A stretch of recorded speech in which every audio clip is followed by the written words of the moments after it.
Hello everyone, welcome to online study point. आज हम लोग देखेंगे मेंसुरेशन यानी कि क्षेत्रमिति के 3 डायमेंशनल के टाइप के क्वेश्चन कैसे किए जाते हैं। इस टाइप के क्वेश्चन एग्जामिनेशन में काफ़ी ज़्यादा पूछे जाते हैं, इसलिए वीडियो को लास्ट तक देखिएगा।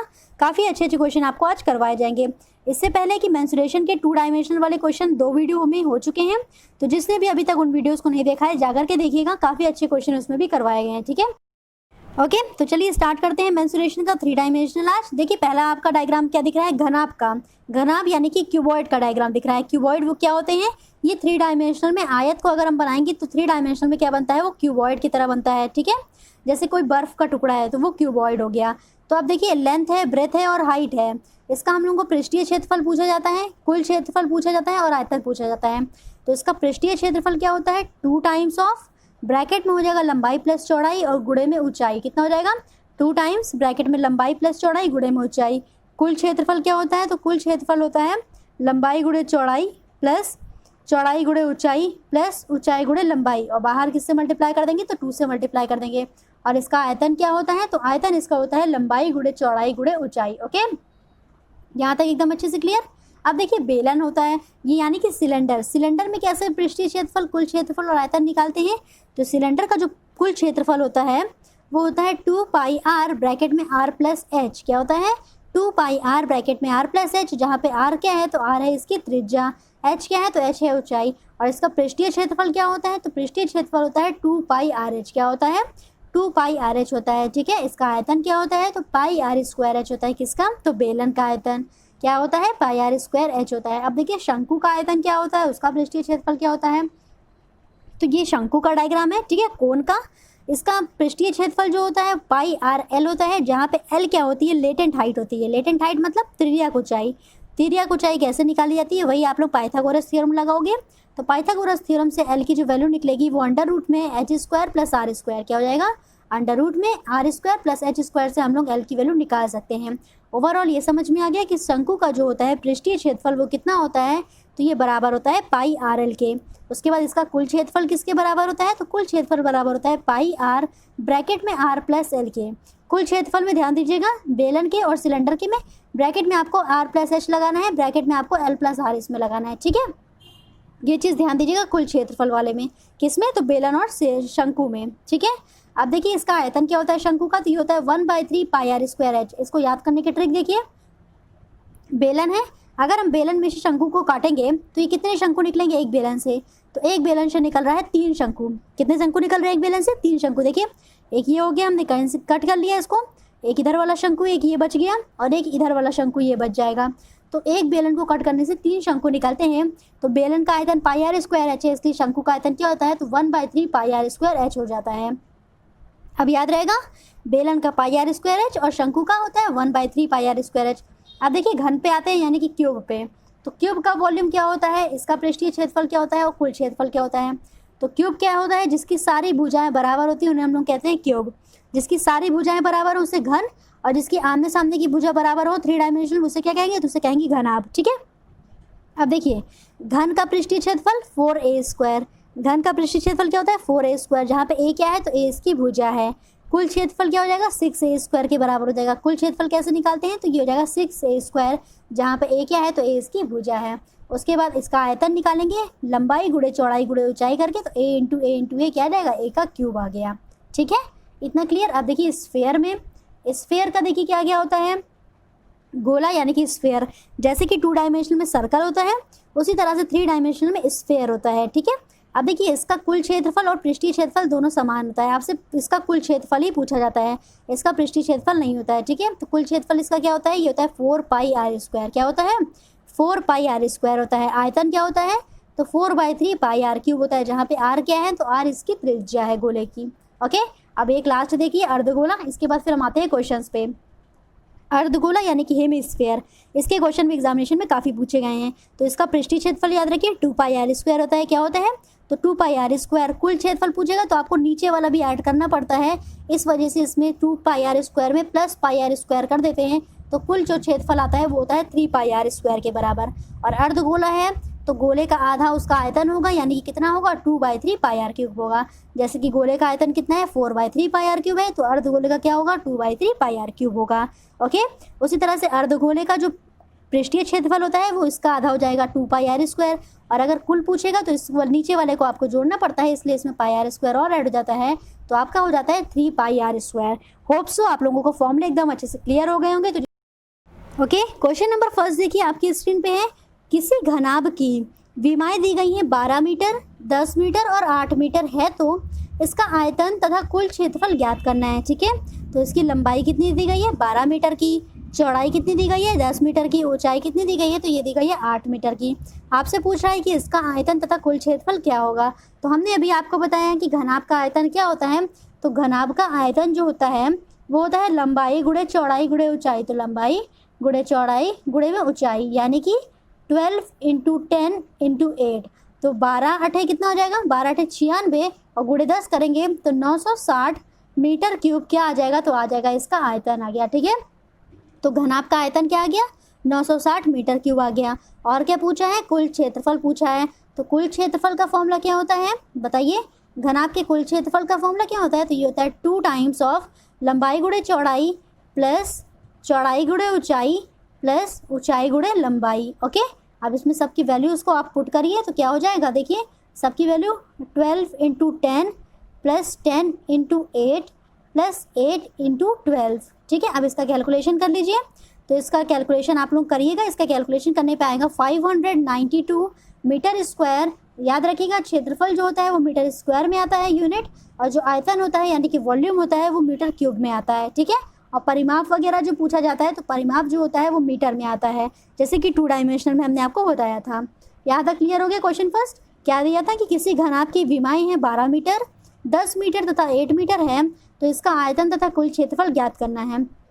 इसका आयतन कैसे निकालेंगे, लंबाई गुणे चौड़ाई गुणे ऊंचाई करके इसका आयतन निकाल लेंगे, और उसके बाद कुल क्षेत्रफल निकालेंगे 2 टाइम्स ऑफ लंबाई गुणे चौड़ाई प्लस चौड़ाई गुणे ऊंचाई प्लस ऊंचाई गुणे लंबाई। तो आप फॉर्मूला को याद रखो, बाकी कैलकुलेशन तो आप लोग वैल्यूज पुट करके कर ही लोगे। ठीक है, आइए देखिए सेकंड क्वेश्चन क्या है।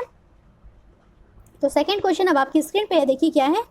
एक कुआं खोदा गया जिसकी त्रिज्या कितनी है, तो 7 मीटर की है, तथा गहराई कितनी है, तो गहराई है 90 मीटर की। तो आपसे पूछा जा रहा है कि इससे निकाली गई जो मिट्टी होगी उसका आयतन क्या होगा। तो क्या पूछ रहा है आपसे कि इससे निकाली गई मिट्टी का आयतन क्या होगा। देखिए आपको दिया क्या गया है, एक कुआं खोदा गया है। कुआं किस टाइप में होता है, तो वो होता है सिलेंड्रिकल शेप में। किस शेप में होता है, तो ये होता है सिलेंड्रिकल शेप में। तो एक कुआं को खोदा गया है जिसकी त्रिज्या कितनी है, तो त्रिज्या आपको दी गई है 7 मीटर की। ठीक है, इसकी त्रिज्या हो गई 7 मीटर। गहराई कितनी है, यानी कि सिलेंडर की ऊंचाई दे दिया है, तो ये है 90 मीटर की।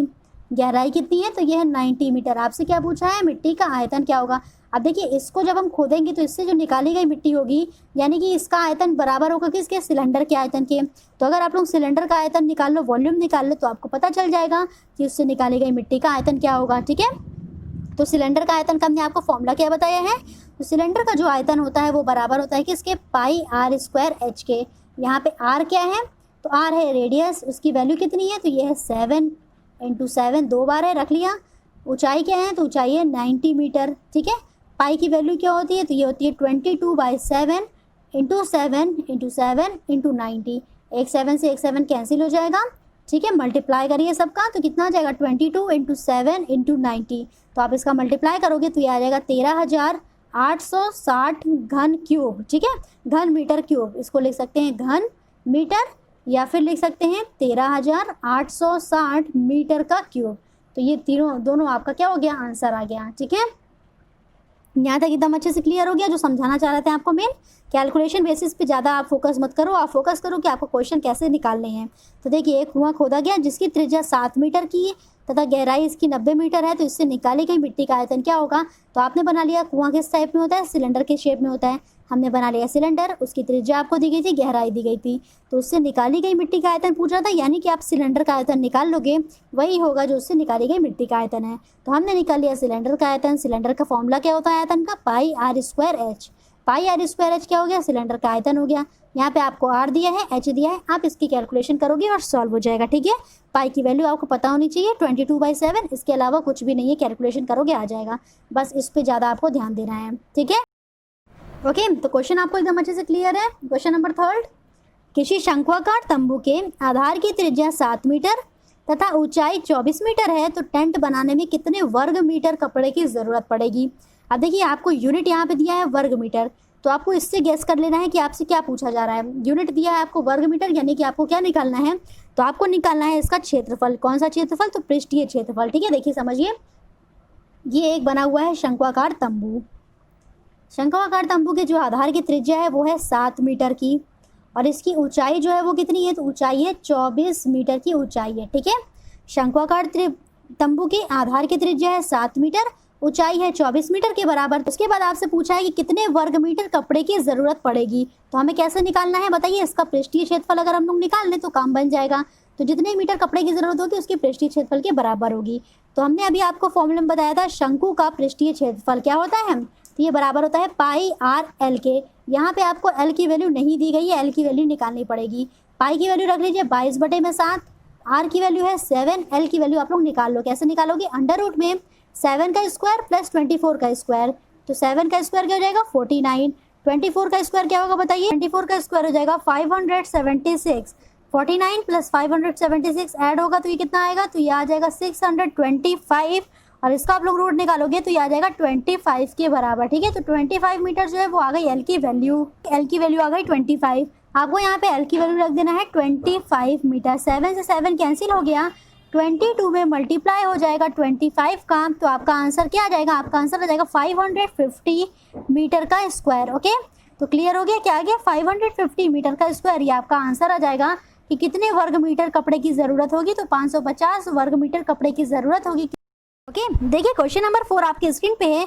एक शंकु, बेलन व अर्धगोला एक ही आधार पर खड़े हैं तथा उनकी ऊंचाई गोले की त्रिज्या के बराबर है। क्या बोला गया है, जो सबकी ऊंचाई है वो गोले की त्रिज्या के बराबर, यानी कि h की वैल्यू r के बराबर दी गई है। और आपसे पूछा है कि उनके आयतनों का अनुपात बताइए। किसके किसके आयतन, तो शंकु का आयतन, बेलन का आयतन और अर्धगोला के आयतन का आपको अनुपात बताना है। शंकु का आयतन क्या होता है, तो ये होता है 1/3 पाई आर स्क्वायर एच। बेलन का आयतन क्या होता है, तो ये होता है पाई आर स्क्वायर एच। अर्धगोले का आयतन क्या होता है, तो अर्धगोले का होता है 2/3 पाई आर क्यूब। आपको क्या दिया है कि h की जो वैल्यू है वो भी r के बराबर यहाँ पे रख देंगे, तो 1/3 पाई आर का क्यूब, फिर यहाँ पे क्या हो गया पाई आर का क्यूब, h की जगह पे r रख देंगे तो पाई आर का क्यूब, फिर क्या हो गया 2/3 पाई आर का क्यूब। यहाँ से ये देखिए सारे पाई आर क्यूब कैंसिल हो गए, क्या बच गया यहाँ पे 1/3 रेशियो में 1, फिर 2/3। अब इसको आप लोग एलसीएम लेकर के सॉल्व करोगे तो क्या आ जाएगा 1:3:2। ये आपका क्या आ गया, तो आंसर आ गया 1:3:2। ये आपका आंसर आ जाएगा कि एक शंकु, बेलन व अर्धगोला एक ही आधार पर है और उनकी ऊंचाई गोले की त्रिज्या के बराबर है, तो उनके आयतनों का जो अनुपात होगा वो होगा 1:3:2। ओके, यहाँ तक क्लियर। आइए एक क्वेश्चन और करते हैं, फिर कल की वीडियो में आपको काफ़ी अच्छे अच्छे क्वेश्चन कराए जाएंगे। जैसे कि बेलन के ऊपर कोई शंकु को रख दिया गया है तो कैसे उसका आयतन निकालेंगे, इस तरह के क्वेश्चन होते हैं। या फिर बेलन के ऊपर अर्धगोले को रख दिया गया है, तो इस तरह के क्वेश्चन को आपको कल करवाए जाएंगे। ठीक है, आज देखिए एक क्वेश्चन और करते हैं, फिर यहीं पे वीडियो को एंड करते हैं। क्वेश्चन नंबर 5 पढ़िए। यदि दो शंकुओं की ऊंचाई का अनुपात 2:3 है तथा उनके व्यासों का अनुपात 1:4 है, तो उनके आयतनों का अनुपात क्या होगा, ये आपसे पूछा जा रहा है। क्या दिया है क्वेश्चन में कि शंकु की ऊंचाइयों का अनुपात 2:3 है, यानी कि h1:h2 की जो वैल्यू है वो है 2:3, और उसके बाद बोला है कि जो रेडियस r1:r2 की जो वैल्यू है वो आपको क्या दी गई है, वो दी गई है 1:4, 1:4 के अनुपात में है। यहाँ तक क्लियर। अब पूछा है कि उनके आयतनों का अनुपात क्या होगा, तो शंकु का आयतन क्या होता है 1/3 पाई r1 स्क्वायर इंटू h1। ठीक है, यहाँ पे r1 h1 कर लीजिए, ये शंकु पहले वाले का हो गया। अपॉन में करेंगे तो 1/3 पाई r2 का स्क्वायर इंटू h2, ये हो गया दूसरे वाले का। 1/3 से 1/3 कैंसिल, पाई से पाई कैंसिल। अब यहाँ पे रखनी है आपको r1 की वैल्यू, तो r1 की वैल्यू क्या है 1 है, तो 1 का स्क्वायर हो गया इंटू h1 का देखिए क्या है, तो ये है 2, डिवाइडेड बाई क्या करना है r2 का स्क्वायर यानी कि 4 का स्क्वायर, फिर इंटू क्या कर देना है h2 यानी कि 3। ठीक है, h2 कितना है, तो ये है 3। यहाँ तक क्लियर हुआ। अब देखिए ऊपर क्या आ गया, तो ऊपर आ गया 2, यहाँ पे आपको लिख देते हैं, देखिए क्लियर होगा। यहाँ पे हो गया 2, यहाँ पे 4 का स्क्वायर 16 इंटू 3 है, 2 से इसको कैंसिल करिए तो 8 आ जाएगा, 2 8 16, तो कितने का अनुपात आ गया 1:24 का अनुपात आ गया। कितने का आ गया 1:24 का अनुपात आ गया। यदि दो शंकुओं की ऊंचाइयों का अनुपात 2:3 है और उनके व्यास का अनुपात जितना होगा वही उनकी त्रिज्या का भी अनुपात होगा, तो व्यास का अनुपात था 1:4, यहाँ पे हमने लिख लिया। उसके बाद दोनों शंकुओं के आयतन को लिख करके क्या किया, सॉल्व कर लिया, जो जो अनुपात में दिया था वो हमने यहाँ पे पुटअप कर दिया और आपका आंसर आ गया उनके आयतन का अनुपात 1:24। यहाँ तक क्लियर हो गया। तो कोई भी अगर आपको चीज़ें नहीं समझ में आई होंगी तो कमेंट करके बताइएगा, जैसे कि कल वाले वीडियो में आपको एकदम अच्छे से मेंस्ट्रुएशन का 3D पूरा कंप्लीट कर दिया जाएगा। ठीक है, तो वीडियो पसंद आया होगा तो वीडियो को लाइक करिए और ज़्यादा से ज़्यादा शेयर करके अपना सपोर्ट शो किया करिए। Thank you so much.